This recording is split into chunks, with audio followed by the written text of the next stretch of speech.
गिनी अब एक ऐसा खतरनाक और चौंकाने वाला कदम उठाने वाली है जो अंजलि की पूरी दुनिया को तहस-नहस कर सकता है। जिस बेटी को अंजलि ने अपनी सांसों से भी ज्यादा चाहा, अब वही बेटी उसकी सबसे बड़ी कमजोरी बनती जा रही है। सवाल ये है कि आरती खुद अपनी जिंदगी को किस अंधे और खतरनाक रास्ते पर ले जा रही है। आज के एपिसोड में क्या होने वाला है सबसे बड़ा धमाका और किसकी जिंदगी पूरी तरह पलटने वाली है, जानने के लिए वीडियो को अंत तक जरूर देखिए। कहानी की शुरुआत होती है गिनी के उस जहर भरे फोन कॉल से, जहां वह अंजलि को खुलेआम धमकी देती है। गिनी कहती है, जो आखिरी चीज तेरे पास बची है अंजलि, अब वो भी मैं छीन लूंगी, और वो है तेरी बेटी आरती। उसे बिल्कुल अपनी ही तरह बना दूंगी। गिनी की आवाज में नफरत और बदले की आग साफ झलकती है और अंजलि के पैरों तले जमीन खिसक जाती है। इसके बाद गिनी अपने गुंडों के साथ मिलकर आरती को जबरदस्ती अगवा करवा लेती है। आरती को जबरन कार में बैठाया जाता है और गाड़ी अंधेरी सड़कों से गुजरती हुई एक खतरनाक दुनिया की ओर बढ़ जाती है। गिनी के आदमी आसपास के गांवों से लड़कियों को उठाते हैं और इंसानी स्मगलिंग जैसे घिनौने धंधे में आरती का इस्तेमाल किया जाता है।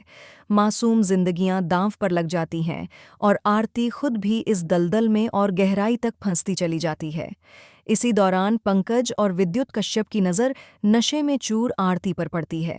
दोनों उसे समझाते हैं कि वह घर चली जाए, लेकिन नशे की हालत में आरती अपना आपा खो बैठती है और पुलिस अफसरों की खुलेआम बेइज्जती करने लगती है। हालात इतने बिगड़ जाते हैं कि कोई भी समझ नहीं पाता कि आरती को कैसे संभाला जाए। आगे रास्ते में पंकज की नज़र एक संदिग्ध कार पर पड़ती है, जिसमें स्मगलिंग के लिए ले जाई जा रही कई लड़कियां मौजूद होती हैं। पंकज सब देखता है, सब समझता है, लेकिन आरती की हालत और उसकी मजबूरी के चलते वह गाड़ी को जाने देता है। यही एक फैसला आगे चलकर पंकज की जिंदगी पर भारी पड़ने वाला है। अब यह मामला ऊपर तक पहुंच जाता है। सवाल उठने लगते हैं कि क्या एसीपी पंकज ने अंजलि की वजह से उस गाड़ी को छोड़ा, या फिर उसने किसी से मोटी रकम लेकर आंखें मूंद लीं। क्या एसीपी पंकज और अंजलि के बीच कुछ खास चल रहा है? शक, आरोप और अफवाहें चारों तरफ फैलने लगती हैं।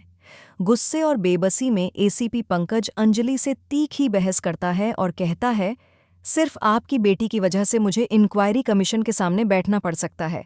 अंजलि टूट जाती है, क्योंकि एक तरफ बेटी गलत रास्ते पर है और दूसरी तरफ उसका नाम बदनामी में घसीटा जा रहा है। उधर वेद अपनी पत्नी आरती को ढूंढते ढूंढते मौजूमदार हाउस पहुंच जाता है। वहां गिनी के आदमियों से उसकी जबरदस्त फाइट होती है। घूंसे, लातें और गुस्से के बीच वेद आगे बढ़ता है और दहाड़ते हुए पूछता है, आरती कहाँ है? तभी भजन सिंह वेद को जबरदस्ती बाहर निकालने की कोशिश करता है। इस पर वेद गुस्से में कहता है, भजन सिंह, वेद राजवंशी नाम है मेरा, अकड़ दिखाई तो यहीं पकड़कर तोड़ दूंगा। इसी बीच नशे में चूर आरती सामने आती है। वेद उसे संभालने की कोशिश करता है, लेकिन आरती खुद को काबू में नहीं रख पाती।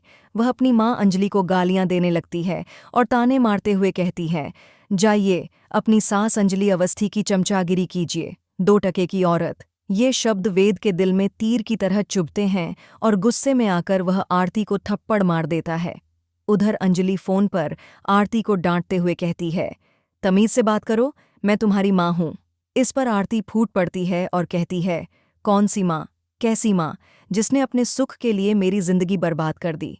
सब लोग कहते हैं, देखो अपनी बूढ़ी माँ को, इस उम्र में शादी कर रही है।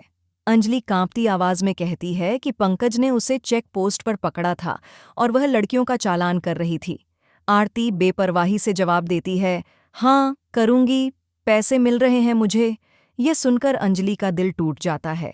अब सबसे बड़ा सवाल यही है कि क्या अंजलि अपनी बेटी आरती को इस खतरनाक और गलत रास्ते पर जाने से रोक पाएगी? क्या गिनी अपने इरादों में कामयाब होगी? क्या पंकज अपनी नौकरी और इज्जत बचा पाएगा? और क्या वेद अपनी पत्नी को इस अंधेरे से बाहर निकाल सकेगा? इन सभी सवालों के जवाब जानने के लिए जुड़े रहिए हमारे साथ। अगर आपको यह अपडेट पसंद आया हो तो वीडियो को लाइक ज़रूर करें और ऐसे ही लेटेस्ट धमाकेदार अपडेट्स के लिए चैनल को सब्सक्राइब करना बिल्कुल भी न भूलें। Atul talk channel.